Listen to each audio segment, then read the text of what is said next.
psicóloga y docente jubilada Susana Bernardinelli, ¿sí?, que es fundadora de la agrupación Celeste de Suteba, que bueno, es la que hoy tiene la conducción del sindicato docente y es una militante histórica de derechos humanos y forma parte del colectivo Memoria, Verdad y Justicia. Es una colega, ¿sí?, nuestra, y bueno, y que tiene mucha participación, ¿no?, en temas de derechos humanos y en su militancia, así que vamos a conversar sobre esto y muchas otras cosas. Susana, ¿estás al aire? Un placer, Susana, tenerte al aire. Buen día. Estoy aquí. Un gusto, muchísimas gracias por la llamada. Y bueno, me parece importante mantener estos espacios, como el de la visita de la semana que viene, que son siempre espacios que nos desafían a seguir construyendo la memoria, ¿no? La memoria, la verdad y la justicia. Sobre todo en estos momentos, ¿no? Exacto, iba a decir exactamente lo mismo, sobre todo en estos momentos tan difíciles, donde hay tanta intención de dar vuelta a la página, ¿no? Como si acá no hubiera pasado nada y realmente en nuestro país y simultáneamente en otros países de América Latina, en un contexto, digamos, mundial, pasaron muchas cosas donde los pueblos intentaron, como siempre van a intentar, cambiar la historia, ¿no? Cambiar la historia un poco más a favor de los humildes, digamos, a favor del pueblo, del país. Y bueno, eso fue respondido con unas dictaduras terribles y dieron lugar a esta etapa tan fuerte del genocidio en la República Argentina, ¿no? Bueno, genocidio que no deberíamos olvidar y bueno, parece que es difícil, ¿no?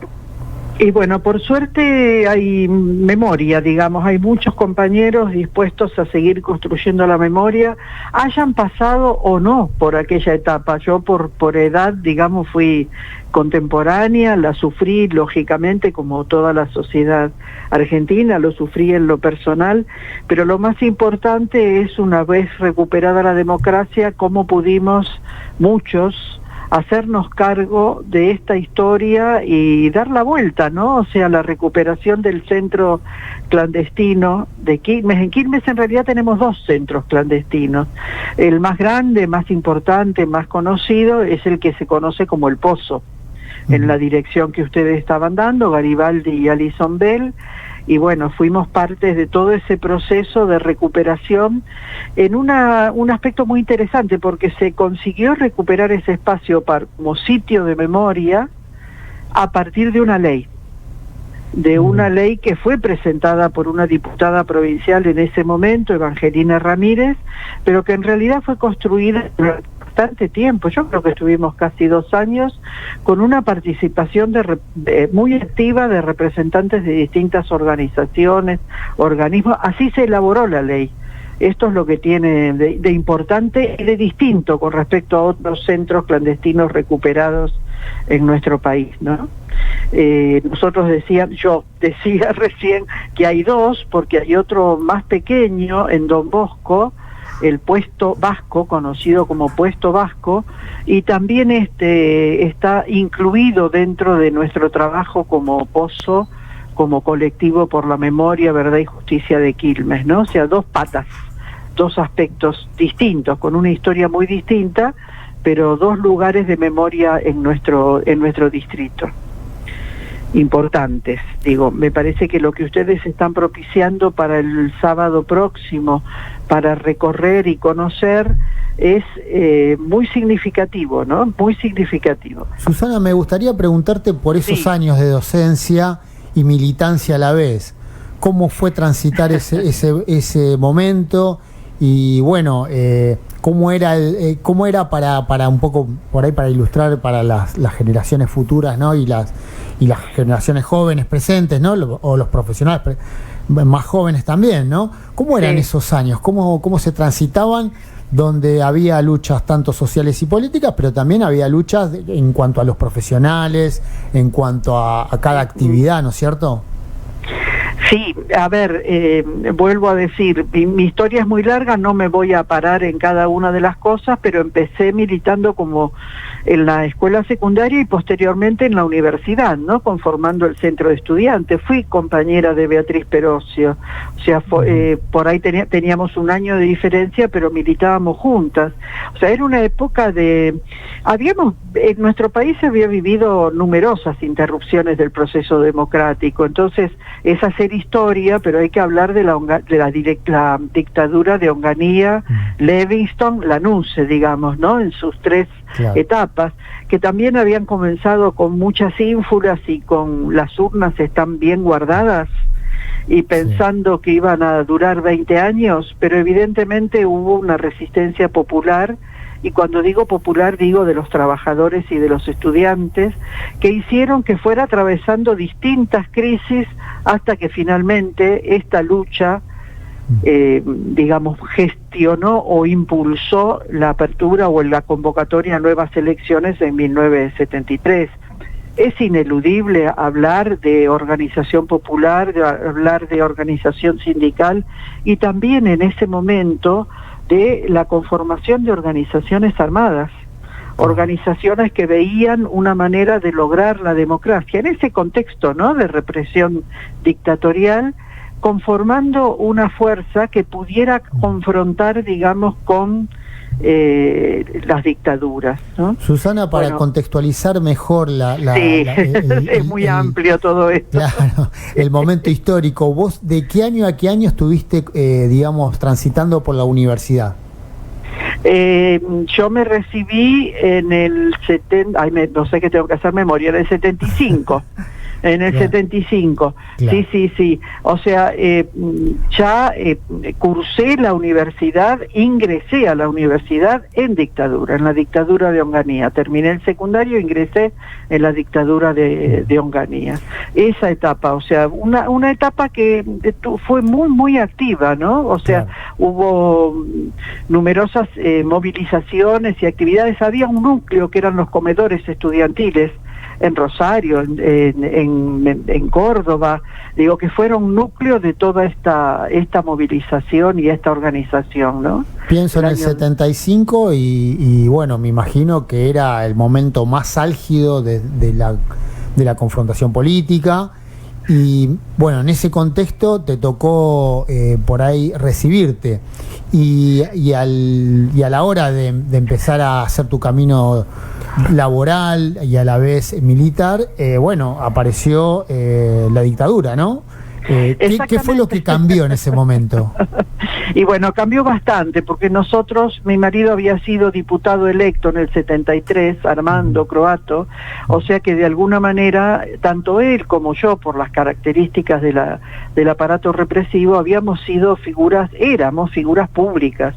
Habíamos militado en Avellaneda, no soy originaria de Quilmes, soy, llego aquí a Quilmes al volver del exilio.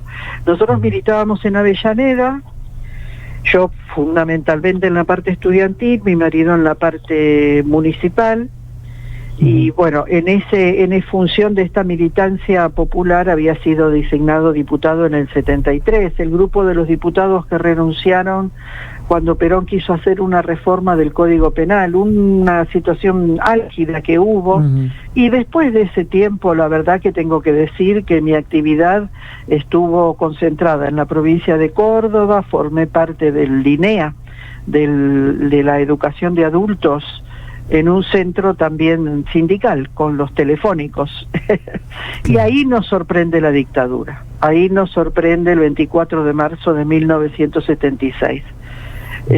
A partir de esa situación tengo que decir con toda claridad que vivimos 4 o 5 años en la clandestinidad, ya lo habíamos hecho previamente en la época de Onganía, ya es una vida surtida la mía, tiene distintos momentos y distintos atravieses. Bueno, a mi marido lo matan en 1979, nos habíamos dedicado, digamos, a la reconstrucción de los lazos políticos, esa era la actividad fundamental en ese momento, pero bueno, hubo un enfrentamiento, un pseudo enfrentamiento, ¿no?, de los enfrentamientos que ocultaban otras cosas, y ahí fue asesinado.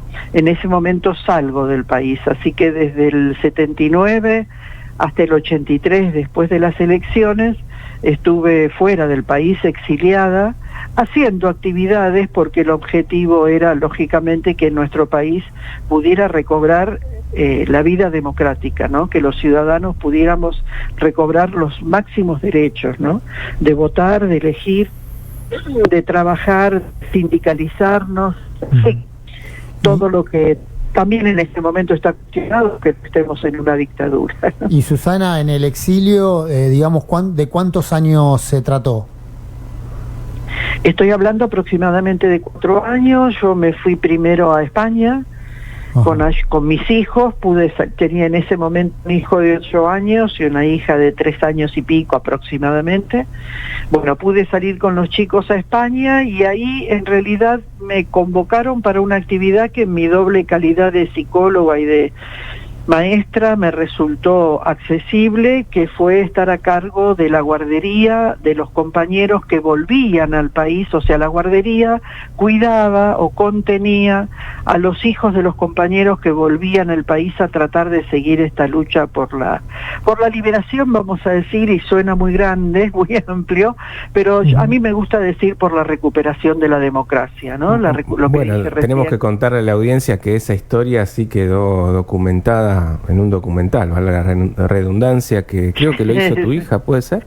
Sí, mi hija Virginia Croato estudió cine y bueno, siempre tuvo la inquietud de recuperar esta historia y después de mucho esfuerzo logró hacer un documental que se llama La Guardería. Y que está en YouTube, así que cualquiera lo puede ver. Está impecable, está muy lindo el documental. Sí, la verdad que una parte de tu historia es una parte de tu historia, pero muy rica también, ¿no? Sí, y desde la participación activa en algo, en esta recuperación democrática. Así que increíble. Fue para mí, en lo personal, una parte muy rica. Formamos un equipo con otros compañeros, por supuesto, ¿no? Éramos 4 en ese momento y fuimos por ahí a través del tiempo modificando la integración, pero realmente fue muy rica, muy lindo el trabajo con los chicos, muy importante la posibilidad de contenerlos, muchas veces atravesar malos momentos también, porque la mayoría de esos compañeros que entraron en la contraofensiva sufrieron la desaparición o la muerte, digamos, son víctimas claras de esto que estábamos hablando, ¿no? Del proceso represivo, del genocidio.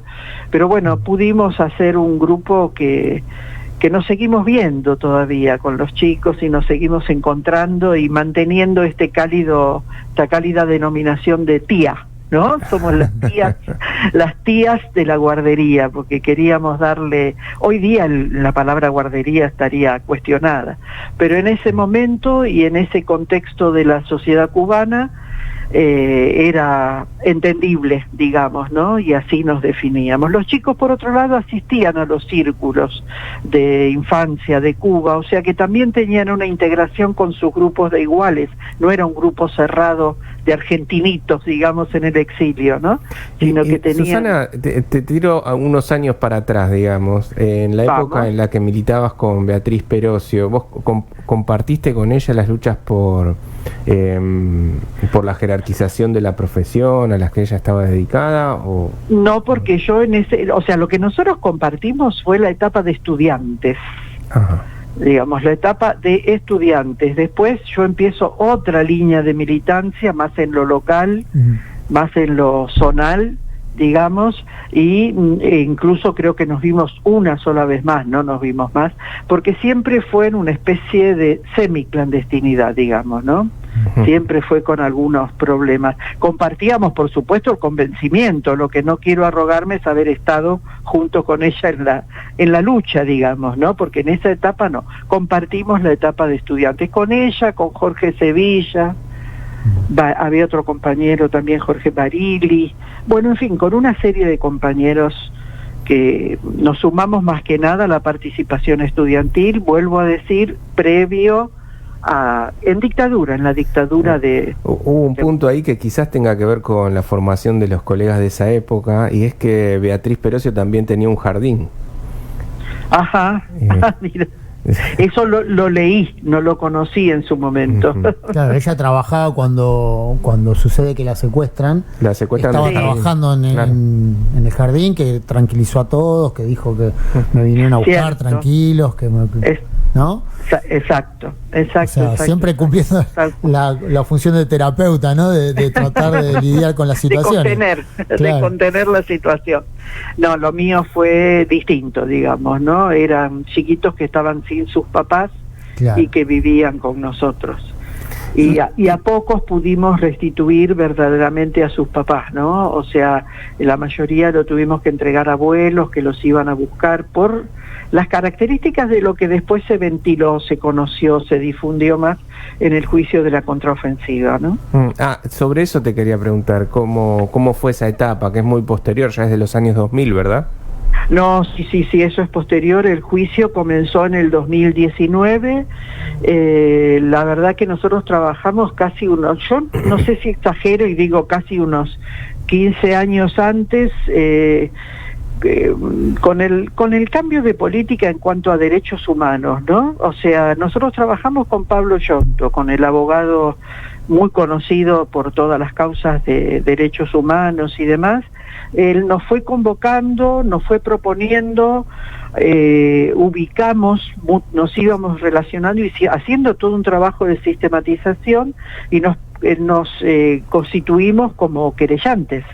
Él nos patrocinó a un grupo, hubo otros abogados, pero eran en total 94 víctimas hubo en todo el proceso de la contraofensiva. Y llegamos a querellar 50 y pico de compañeros, quisimos activamente querellar e iniciar ese juicio contra...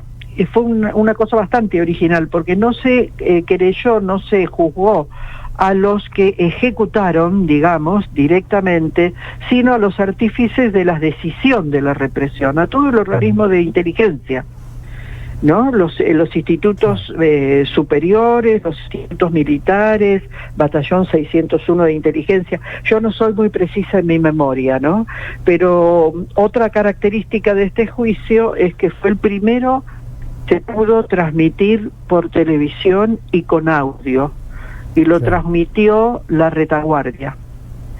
La Retaguardia que también transmitió el juicio de las brigadas. Ustedes díganme si yo estoy mezclando. No, La Retaguardia es un medio independiente muy importante que incluso en este momento está transmitiendo en vivo el juicio por el intento de asesinato a Cristina. Exactamente. Así que... un grupo de compañeros a los que yo conocí porque el juicio comenzó presencial en abril del 2019. Ahí nos conocimos y realmente fue toda una lucha que se dio para que los autoricen a transmitir y se logró con el Tribunal TOF 4 de San Martín y realmente han continuado y todo esto está documentado, o sea, en su sitio está todo documentado, se puede consultar, están ahí se me fue el nombre, las palabras de los abogados tienen un nombre especial. Bueno, se puede consultar porque realmente se trabajó mucho el concepto de genocidio. La fiscal Sosti lo trató fundamentalmente y el derecho a la lucha por la independencia y la libertad de los pueblos, el derecho a la resistencia. Estas dos líneas fueron las líneas que se hicieron en este juicio y bueno, terminó digamos con condena, empezamos con 9 acusados, terminaron 6 condenados, bastante importante, dentro de ellos Sixto Curtó, que está detenido y que fue parte de la entrevista que tuvieron hace poco los diputados. Pero si quieren lo dejamos aparte esto para no mezclar tanto los temas. No, sabes que para cerrar la charla quería llevarte un poquito al documental, que la verdad es que es interesantísimo y a todos los oyentes que quieran conocer esa historia lo pueden buscar en YouTube, que se llama La guardería documental, así se encuentra. Hay un fragmento en donde una de las, que ya es una chica grande, digamos, que has cuidado vos, no recuerdo el nombre en este momento, contaba que cuando volvió a Argentina y la fue a buscar un abuelo, ella volvió a Argentina y no podía decir dónde había estado, ni podía cantar sus canciones, ¿sí? Sí. Entonces tuvo que guardar silencio. La característica de la película es que Virginia nos hizo el equipo, nos hizo extensos reportajes a los que habíamos sido cuidadores de la guardería 1 y de la guardería 2, pero después las intervenciones están muy fragmentadas porque el hilo y el eje está puesto en la vivencia desde los jóvenes, o sea, jóvenes actuales y que en aquel momento eran niños. Y este relato, que está muy bien hecho por Amor Perdía, la hija de Roberto Cirilo Perdía, ella escribía, porque lamentablemente tengo que decirles que Amor falleció no hace tanto, es una herida, digamos, dolorosa, pero ella era muy, muy creativa, una manera de escribir muy poética, y relató hermoso en el documental esa vivencia, ¿no? Ella era una de las que no se quería ir de la guardería, y cuando se fue de la guardería, cuando volvió a Argentina con su papá y su mamá, fue con sus abuelos, y ahí es donde dice que ella no entendía cómo su poncho montonero ahora era un poncho salteño, cómo no podía hablar de su papá y su mamá y tenía que tener las fotos ocultas porque evidentemente los abuelos la cuidaban y estaban muy preocupados por ella. Claro. Bueno, así cada uno de los jóvenes, Mariana Chávez, que en este momento es antropóloga, con un desarrollo profesional impresionante, Anita Montoto, médica, pediatra, o sea, cada uno de ellos fue reconstruyendo y construyendo su historia e integrándose en la sociedad de una manera muy, muy productiva, por más que nos persiguieron, digamos, ¿no? Bueno, Susana, sus papás fueron perseguidos. Bueno, se nos terminó el tiempo, pero bueno, espero haberle sido de utilidad, sí, y que... Podríamos estar días hablando, pero bueno, por lo pronto nos vamos a reencontrar el sábado que viene, seguramente. Voy a tratar de sumarme a la visita, exactamente. Y seguramente te robemos unas palabras ahí también, porque vamos ahí con las cámaras, así que no te vamos a dejar pasar.